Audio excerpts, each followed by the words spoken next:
Hello guys, मैं हूं पवन।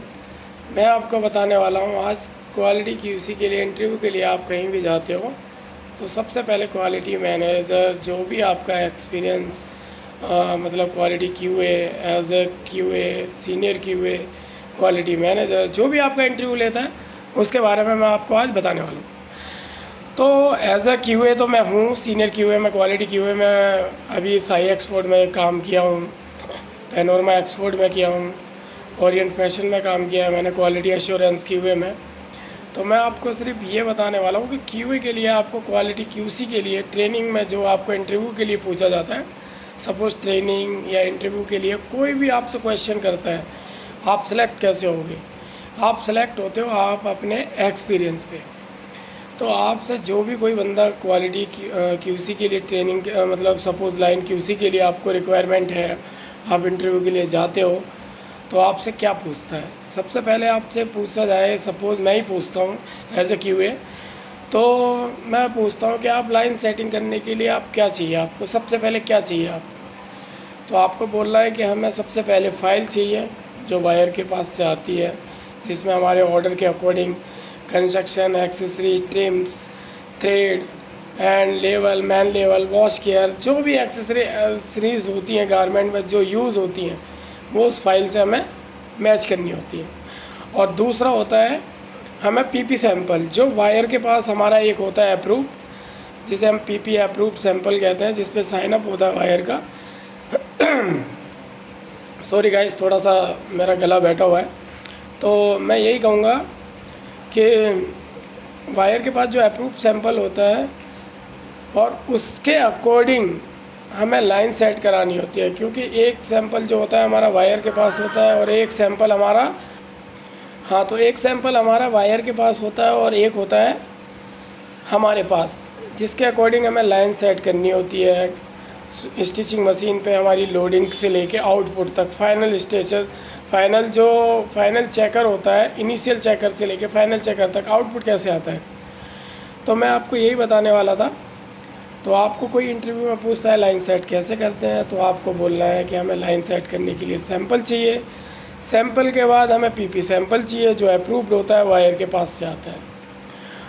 Second number पे आपसे कोई पूछता है AQL क्या होता है, तो आपको बोलना है AQL जो होता है हमारा एक्सेप्ट क्वालिटी लेवल होता है, जिसकी फुल फॉर्म होती है एक्सेप्ट क्वालिटी लेवल। और सेकंड उसके बाद जो हमारा क्वेश्चन आता है जो लाइन में यूज़ होता है सबसे ज़्यादा, DHU क्या होता है। सेकंड क्वेश्चन है हमारा DHU। तो DHU जो होता है हमारे गारमेंट, हम जब भी कोई रिपोर्ट बनाते हैं तो DHU के अकॉर्डिंग ही बनाते हैं, जो हम वायर को भी दिखाते हैं। कोई वायर आता है हमारे यहाँ विजिट करने तो हमें वो भी दिखानी होती है उसे। तो DHU होता है डिफेक्ट पर 100 यूनिट, और DHU निकालने का जो फॉर्मूला होता है वो होता है total piece check into total defect बटे में 100 बराबर DHU हमारा निकल के आ जाता है। ठीक है गाइस, अगर कोई भी आपको डाउट होता है तो आप मेरी वीडियो को दोबारा से थोड़ा सा रिवर्स बैक करेंगे तो आपको वो दोबारा से आप सुन सकते हैं उसे।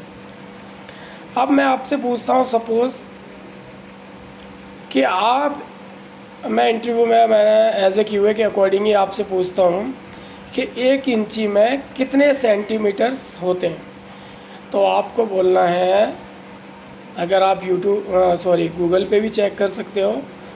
गूगल पे जब चेक करोगे तो गूगल पे भी आ जाता है 1 इंच में कितने सेंटीमीटर होते हैं। तो हमारा जो एक्सपोर्ट हाउस में जो एक्चुअल होता है वो होता है 1 इंची में 2.5 सेंटीमीटर एक्चुअल होते हैं।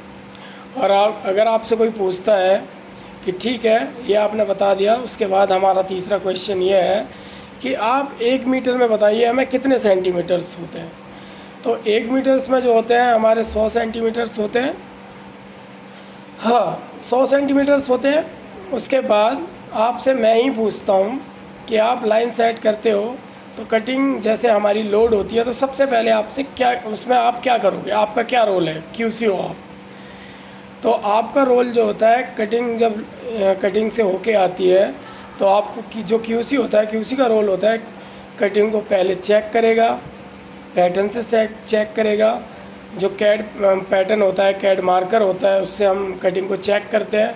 कोई प्रॉब्लम होती है तो हम उसे कटिंग में रिटर्न भेज देते हैं। उसके बाद हमें क्या करना है, लाइन में जो लोडिंग होती है, लोडिंग पे हम उसे लोड कराते हैं, और लोडिंग कराने के बाद हम सैंपल को अपने हाथ में रखते हैं। उसके अकॉर्डिंग लाइन सुपरवाइज़र जो होता है वो लाइन को सेट करता है।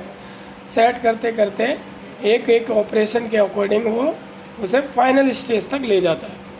ले जाने के बाद हम इनिशियल पे जो क्रिटिकल पॉइंट होता है, एक और बता देता हूँ मैं, इम्पोर्टेंट चीज़ है आपके लिए, जो होता है कि क्रिटिकल ऑपरेशन क्या होता है। कोई भी गारमेंट को लेके हम सपोज हम गारमेंट देखते हैं, जो आपका क्यूए एनालिस्ट होता है, क्यूए जो गारमेंट देख के ही आपको बता देगा कि इस गारमेंट में यहाँ पे प्रॉब्लम आएगी। तो आपको क्या है, उस ऑपरेशन पे क्रिटिकल ऑपरेशन का जो बोर्ड होता है, इंडिकेटर होता है, हम उस मशीन पे उसे इंडिकेट कर देते हैं, जिससे कि हमें पता रहता है। जैसे सपोज़ क्यूए होता है, हमारा क्वालिटी क्यूए जो होता है, जो हम आपको गाइड करेगा, वो उस ऑपरेशन पे आके भी चेक करता है आपकी आवरली रिपोर्ट बन रही है या नहीं। हम वैसे 2-2 घंटे में उसकी रिपोर्ट बनाते हैं। क्रिटिकल ऑपरेशन पे हर 5 पीस चेक करते हैं। चेक करने के बाद कोई भी प्रॉब्लम आती है तो हम उसे रिपोर्ट में मेंशन कर देते हैं। ठीक है गाइस, यहाँ तक आपको समझ में आ गया हो। अगर कोई दिक्कत हो तो आप मुझे कमेंट में भी फॉलो कर सकते हो, कमेंट में भी लिख के बोल सकते हो, मैं आपके हर एक कमेंट का जवाब दूंगा। तो गारमेंट को अब मैं आपको बताने वाला हूँ कि गारमेंट जब फाइनल स्टेज पे आ जाता है, तो जब गारमेंट फाइनल स्टेज पे आ जाता है तो हमें उसमें चेक क्या करना होता है, जो कि आप अपने फाइनल चेकर को डाउनलोड करते हो, जो कि पास करने के बाद सीधा आउटपुट होता है पीस। तो आपको फाइनल चेकर को जो डाउनलोड करने होते हैं कि जो गारमेंट में डिफेक्ट आते हैं, जैसे कि रन ऑफ स्टिच हो गया, रॉ एज हो गया, अनइवन स्टिच हो गया, बॉटम फोल्ड अनइवन हो गया, और उसके बाद हमारे जो भी गारमेंट्स में जो डिफेक्ट आते हैं हम उन्हें आइडेंटिफाई करते हैं और उसका करेक्शन कराते हैं लाइन में। करेक्शन कराने के बाद जब हम पूरा फुल सेटिस्फाई होते हैं तो हमारा फुल सेटिस्फाई होने के बाद जो फाइनल चेकर होता है उस पीस को पास कर देता है। तो ये हो गया। और अब आपको मैं बताता हूँ, जब पीस पास होता है, मैं आपको सिर्फ कटिंग से लेके फाइनल फिनिशिंग तक के लिए आपको मैं समझाने वाला हूँ दोस्तों। और ये पूरी वीडियो मेरी जैसी मैं आपको बता रहा हूँ पूरे यूट्यूब पे नहीं मिलेगी, ये मेरा गारंटी से वादा है। अगर आपको मिलती है तो आप मुझे कमेंट कर सकते हैं।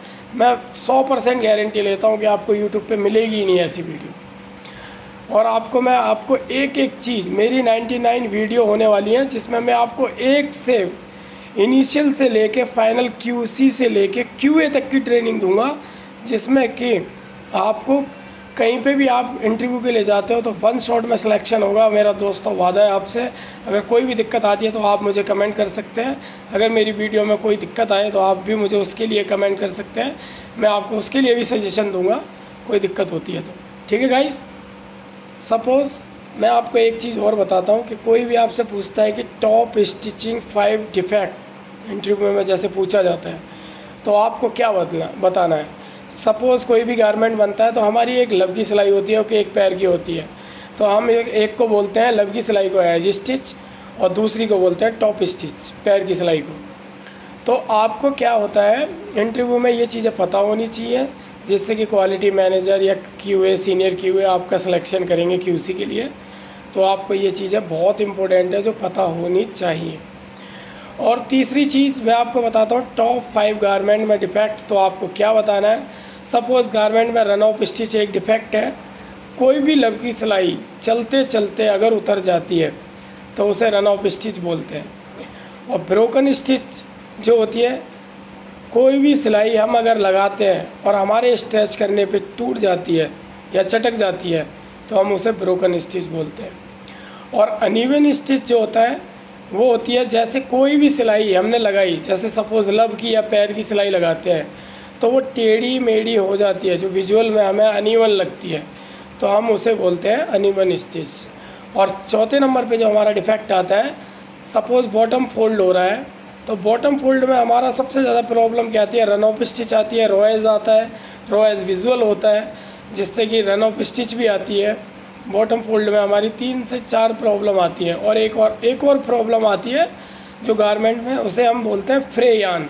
बॉटम फोल्ड भी अच्छा होता है बॉटम फोल्ड होने के बाद हमारी रन ऑफ स्टिच भी नहीं है, एज स्टिच भी बराबर लगी हुई है, मगर उसमें से हमारे जो कपड़े के यान होते हैं फोल्ड होने के बाद भी बाहर निकल आते हैं, हम उसे बोलते हैं फ्रे यान। फ्रे यान एक डिफेक्ट है जो कि एक माइनर डिफेक्ट में आता है, उससे कोई इश्यू नहीं होता, बट हम फिर भी उसे एक डिफेक्ट में काउंट करते हैं। मैं ही नहीं, हर एक्सपोर्ट हाउस में उसे डिफेक्ट में ही काउंट करते हैं। तो आपको ये चीज़ें पता होनी चाहिए।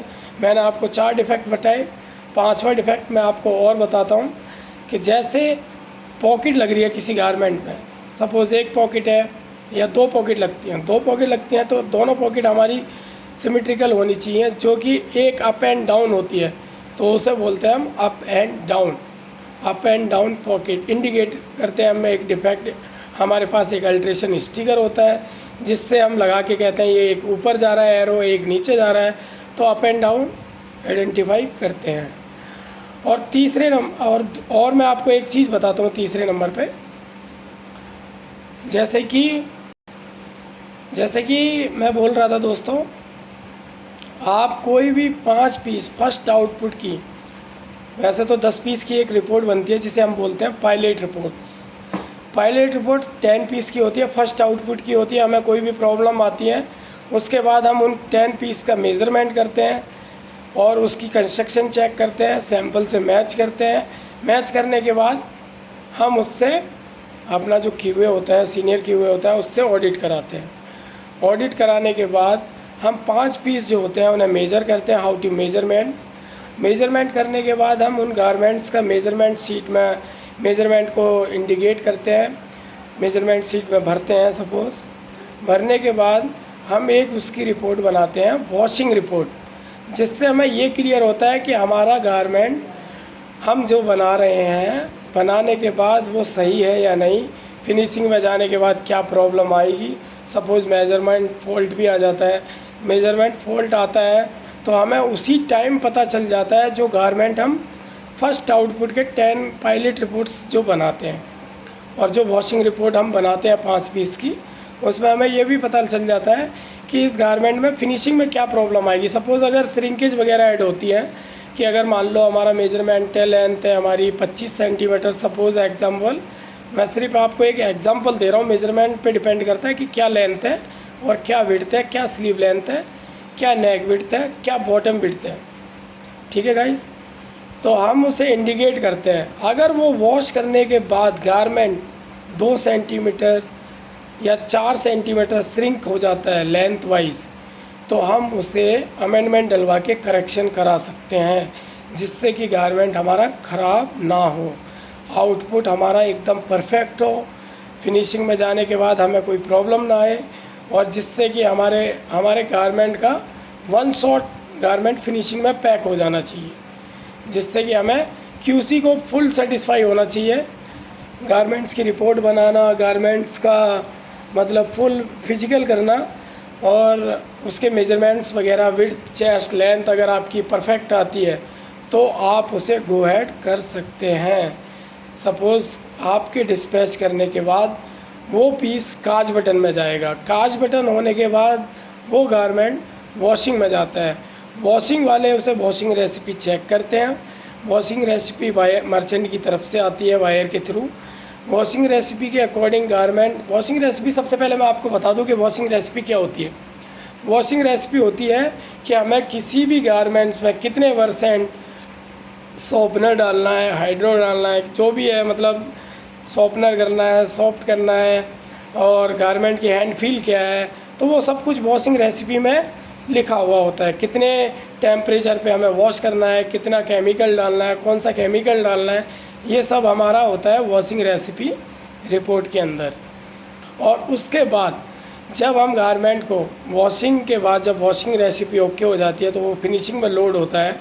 लोडिंग से लेके फाइनल तक कोई प्रॉब्लम ना आए, हम उसी प्रोसेस को हम पहले पायलट 10 पीस रिपोर्ट में क्लियर कर लेते हैं, जिससे कि अगर सपोज़ दैट कोई गारमेंट हमने बनाया, उसकी रिपोर्ट में हमने जो लेंथ है, चेस्ट है, विड्थ है, स्लीव लेंथ है, पॉकेट विड्थ है, नेक विड्थ है, बॉटम विड्थ है, जो भी है वो आपका परफेक्ट आए, हम वॉश करा के पहले ही 5 piece how to measure clear कर लेते हैं जिससे कि आपको कोई प्रॉब्लम ना आए फिनिशिंग में, और आपका गारमेंट वन शॉट में पैक हो जाए, पैकिंग के अंदर चले जाना चाहिए।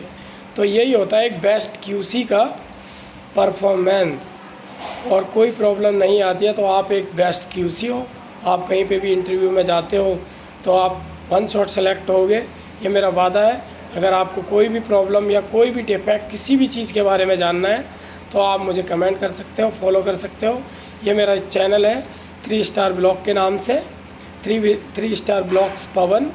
आप मेरे इस चैनल में ऐसी हज़ारों वीडियो देखोगे आने वाले टाइम में, और मैं आपको ए से लेके जेड तक हर चीज़ सिखाऊंगा। इसमें क्वालिटी क्यूसी से लेके क्वालिटी चेकर से लेके और फाइनल क्यूए तक। ठीक है गाइस, ओके दोस्तों, फिर नेक्स्ट वीडियो में मिलते हैं। अगर कोई डाउट, अगर कोई भी क्वेरी आपकी अगर कंफर्म करना हो, मुझे कोई भी चीज़ आपको अगर नहीं समझ में आती है तो आप मुझे कमेंट भी कर सकते हैं, फॉलो भी कर सकते हैं। ओके भाई दोस्तों, थैंक यू। आपने मेरी वीडियो यहाँ तक देखी उसके लिए बहुत बहुत धन्यवाद।